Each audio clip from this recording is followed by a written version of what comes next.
Pacific ocean এতটাই ভয়ানক যে যার নাম শোনামাত্র ভয়ে যে কোনো ব্যক্তির গায়ের লোম দাঁড়িয়ে যাবে, কারণ এই মহাসাগরটি আমাদের কল্পনার থেকেও অনেক বড় আর অনেক গভীর। এই পৃথিবীতে 5টি মহাসাগর রয়েছে, আর এই 5টি মহাসাগরের মধ্যে সবথেকে বড় মহাসাগর প্যাসিফিক ওশেন। এই মহাসাগরটি টোটাল 165.2 মিলিয়ন স্কয়ার কিলোমিটারের মধ্যে ছড়িয়ে আছে। মানে এই মহাসাগরটি এতটাই বিশাল যে এর মধ্যে সম্পূর্ণ চাঁদকে রাখা যাবে। কেবল একটি চাঁদ নয়, পরপর 5টি চাঁদ এর ভেতরে ফিট হয়ে যাবে। আমাদের পৃথিবীতে যত পাহাড়, মরুভূমি, জঙ্গল, আইল্যান্ড ও ভূমি রয়েছে, যদি এ সকল কিছুকে প্যাসিফিক ওশানের ভেতরে রাখা হয় তাহলে এই মহাসাগরটির 30% এরিয়া কাভার হবে। এখন যদি কোনো ব্যক্তি এই বিশাল প্যাসিফিক ওশানে হারিয়ে যায় তাহলে তাকে খুঁজে বের করা প্রায় অসম্ভব। কিন্তু আজ আমরা আপনাকে এমন এক ব্যক্তির সম্পর্কে সত্য ঘটনা জানাবো যিনি 438 দিন পর্যন্ত পৃথিবীর সবথেকে নির্দোষ সমুদ্র প্রশান্ত মহাসাগরে হারিয়ে গিয়েছিল, আর 14 মাস পরে সে আবার ফিরেও আসে। আজকের ভিডিওটি খুবই ইন্টারেস্টিং হতে চলেছে।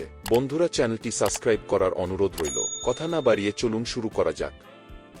দিনটি ছিল 17 নভেম্বর 2012 সাল। জোই সালভেদর আলভেরাঙ্গা আর তার সহকারী এজিকুয়েল কোর্ট বা একটি ছোট্ট বোটে করে মাছ ধরার জন্য মার্শাল আইল্যান্ড থেকে সমুদ্রে যাত্রা শুরু করেন। এ বোটটি কেবল 7 মিটার লম্বা ছিল, আর এর মধ্যে একটি মোটরও রয়েছে, আর মাছ ধরে রাখার জন্য কেবল একটি আইচ বক্সও রয়েছে। তারা ঠিক করে উপকূল থেকে 120 কিলোমিটার দূরে গিয়ে ফিশিং করবে, কিন্তু 80 কিলোমিটার দূরে আসার পর তারা লক্ষ্য করে আবহাওয়া খারাপ হতে শুরু করেছে। ধমকা হাওয়া বইছে আর হালকা হালকা বৃষ্টির ফোঁটা পড়ছে। কিন্তু আলবারাঙ্গা এটাকে উপেক্ষা করে সামনের দিকে এগিয়ে চলে। তা যতই সামনের দিকে এগিয়ে চলে ততই বৃষ্টি আর ঝড়ের গতি বেড়েই চলেছে। তার বন্ধু কোর্ডোবা খুব ভয় পেয়ে যায় আর আলবারাঙ্গাকে সতর্ক করতে থাকে যে সামনে আরো বড় বিপদ আসতে পারে, তাই এই মুহূর্তে উপকূলে ফিরে যাওয়া উত্তম হবে। কিন্তু আলবারাঙ্গা তার কথায় কোনো কর্ণপাতই করেনি। সে মনে করছে হয়তো একটু পরে ঝড় থেমে যাবে। কিন্তু হঠাৎ আলবেরাঙ্গা উপলব্ধি করতে পারে যে তাদের অনেক বড় ভুল হয়ে গেছে। সামুদ্রিক ঝড় এতটাই ভয়ঙ্কর রূপ ধারণ করে তারা ভোটের মধ্যে ঠিকভাবে বসতেও পারছিল না। তারা তাদের ভোটকে ত্রাণ করার আপ্রাণ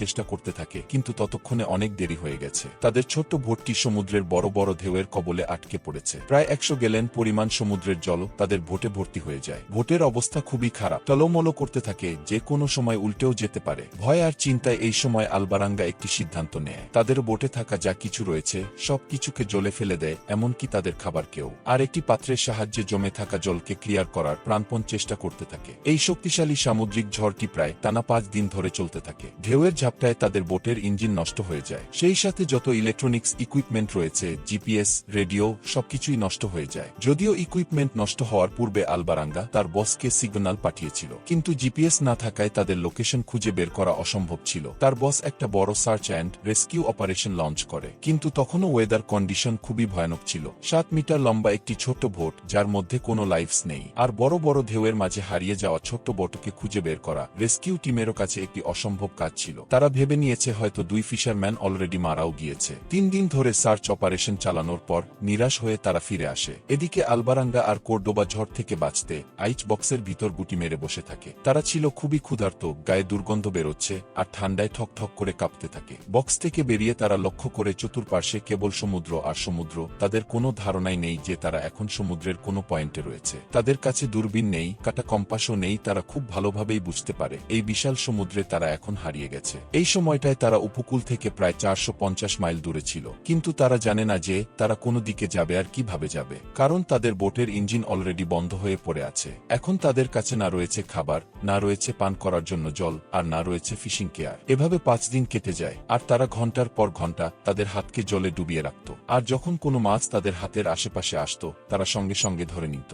এরপর ওই মাছগুলোকে কিছু সময় রোদে শুকিয়ে রাখত, আর তারপর তাদের কাঁচাই খেয়ে নিত। তৃষ্ণা মেটানোর জন্য তারা নিজেদের প্রসাবকে ড্রিঙ্ক করত অথবা কচ্ছপের রক্ত পান করত, কারণ সমুদ্রের নোনা জল পান করলে তারা মারা যাবে। প্রায় 14 দিন পর তারা আকাশে খুশির ঝলক দেখতে পায়। হঠাৎ আকাশ থেকে মুষলধারে বৃষ্টি হতে থাকে, আর এই বৃষ্টির জলকে তারা আইসবক্সে জমা করে নিত। সময়ের সাথে সাথে তারা প্লাস্টিকের কন্টেনার আর বোতল পেতে থাকে, এগুলো যেন তাদের কাছে গুপ্তধনের সন্ধান। বৃষ্টির সময়ে বোতলগুলিতে তারা জল ভরে নিত, কিন্তু ভাগ্য সব সময় তাদের সাথ দিত না। কখনো কখনো সারাদিন চেষ্টা করার পরেও তারা মাছ, কচ্ছপ ধরতে পারত না। তাই খিদে মেটানোর জন্য তারা তাদের নিজেদের নখকে কামড়াত। তারা যে কতটা মেন্টাল আর ফিজিক্যাল টর্চারের মধ্য দিয়ে সময় কাটাচ্ছিল তা আমাদের কল্পনার বাইরে। দিন থেকে সপ্তাহ, সপ্তাহ থেকে মাস, এভাবে তারা জীবন যুদ্ধ করতে করতে কাটিয়ে দেয় প্রায় 4টি মাস। কয়েক মাস পর তারা এমন একটি স্পোর্টে এসে পৌঁছায় যেখানে সি বার্ডেরা উড়ে বেড়াত, আর মাঝে মাঝেই পাখিগুলি তাদের ভোটের উপর উড়ে এসে বসত।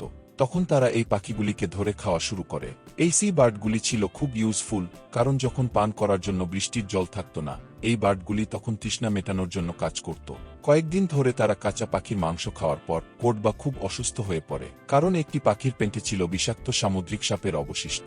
কোটবার শরীর আর কাঁচা মাংস সহ্য করতে পারছিল না, তাই সে খাওয়া দাওয়া পুরোপুরিভাবে বন্ধ করে দেয়, কারণ তার এখন চিকিৎসার প্রয়োজন। দিন যত অতিবাহিত হতে থাকে তার দেহ ততই দুর্বল হতে থাকে।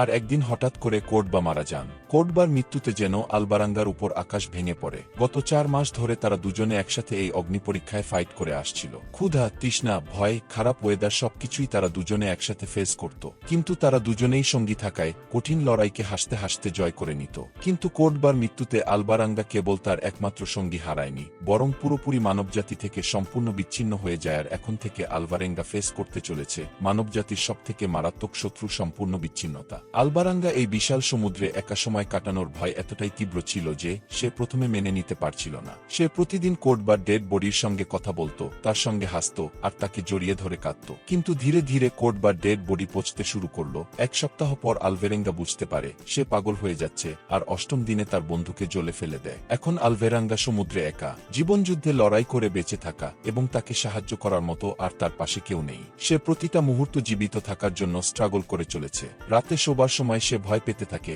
হয়তো এটাই তার জীবনের শেষ রাত হতে চলেছে। এভাবে প্রায় 6 মাস কেটে যায়। আর আলভারেঙ্গা প্রশান্ত মহাসাগরের মাঝখানে চলে আসে, কিন্তু সে জানে না এখন তার ভোটটি কোথায় রয়েছে আর কোন অভিমুখে যাচ্ছে। ম্যাপে যদি দেখা হয় তাহলে এটি আনুমানিকভাবে বলা যায় যে আলভেরেঙ্গা এই সময় প্যাসিফিক ওশেনের ঠিক এই পয়েন্ট ছিল।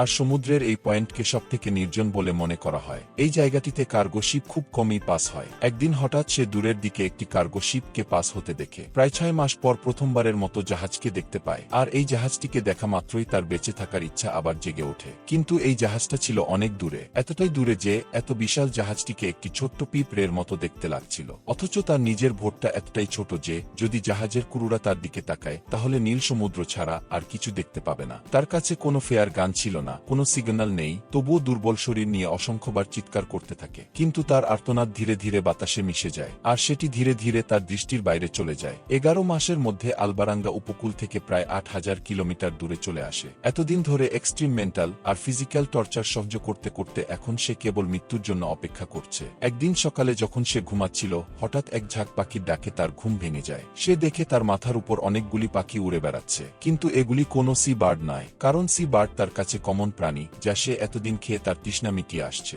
যখন সে জলের দিকে তাকায় সে দেখে জলে নারকেল ভাসছে, আর এই সাইটগুলি দেখে সে বুঝে যায় আশেপাশে নিশ্চয়ই কোনো দ্বীপ রয়েছে। যখন সে তার ভোটে দাঁড়িয়ে দূরের দিকে তাকায় সে দূরের দিকে একটি দ্বীপ দেখতে পায়, আর এই দ্বীপটি দেখামাত্রই যেন মৃত ব্যক্তির মধ্যে আত্মা ফিরে আসে। কিন্তু তার মধ্যে ভয় ছিল যে এই দ্বীপটিও না আবার মিস হয়ে যায়। এই কারণে সে বোট থেকে নেমে সুইং করে আইল্যান্ডের অভিমুখে চলে যায়। 30 জানুয়ারি 2014, প্রায় 14 মাস জলে থাকার পর আলভেরেঙ্গা প্রথমবারের মতো শুষ্ক বালিতে পা রাখে। সে হামাগুড়ি দিয়ে চলতে থাকে। এই সময় সে এতটাই খুশি হয়েছিল যেন সে কোনো গুপ্তধনের সন্ধান পেয়ে গেছে। আলভেরেঙ্গা ইবন এটোল রিজনের একটি ছোট্ট দ্বীপে ল্যান্ড করে, আর এখানে আসার পর সে নেশাগ্রস্ত ব্যক্তির মতো অজ্ঞান হয়ে পড়ে যায়। যখন তার জ্ঞান ফিরে সে দেখে বেশ কিছু ব্যক্তি তাকে ঘিরে দাঁড়িয়ে রয়েছে। এই দৃশ্যটি তার কাছে ছিল যেন কোনো রূপকথার গল্পের মতো। তার বন্ধুর মৃত্যুর প্রায় 10 মাস পর এই প্রথমবার কোনো মানবকে সে দেখতে পায় এবং তাদের টাচ করতে পারে। এরা ছিল লোকাল গার্ড, যারা পরবর্তীতে টিমের সঙ্গে কন্ট্যাক্ট করে তার দেশ মেক্সিকোতে পাঠিয়ে দেয়। ভিডিওটি কেমন লেগেছে কমেন্ট বক্সে জানাতে ভুলবেন না। ভিডিওটি ভালো লাগলে একটি লাইক করতে পারেন।